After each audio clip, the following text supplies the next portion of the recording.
ನನ್ನ ಹೆಸರು ಶರಣ್ಯ. ನನ್ನ ಹೆಸರು ಸುಕೃತ. ನಾವು 5ನೇ ತರಗತಿಯಲ್ಲಿ ಓದುತ್ತಿದ್ದೇವೆ. ನಾಮಪದಗಳು ವಸ್ತು, ವ್ಯಕ್ತಿ, ಸ್ಥಳ, ಪ್ರಾಣಿಗಳ ಹೆಸರನ್ನು ಸೂಚಿಸುವ ಪದಗಳೇ ನಾಮಪದಗಳು. ನಾಮಪದಗಳ ವಿಧಗಳು: ರೂಢನಾಮ, ಅಂಕಿತನಾಮ, ಅನ್ವರ್ಥನಾಮ. ರೂಢನಾಮ ರೂಢಿಯಿಂದ ಬಂದ ಪದಗಳಿಗೆ ರೂಢನಾಮ ಎನ್ನುವರು. ಉದಾಹರಣೆ: ನದಿ, ಪಟ್ಟಣ, ಹೆಂಗಸು, ದೇಶ.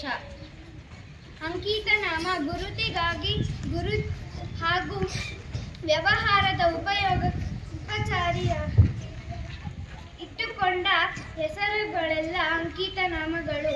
ಉದಾಹರಣೆ: ರಮೇಶ, ಹಸೀನಾ, ಮೇರಿ, ಗಂಗಾ. ಅನ್ವರ್ಥನಾಮ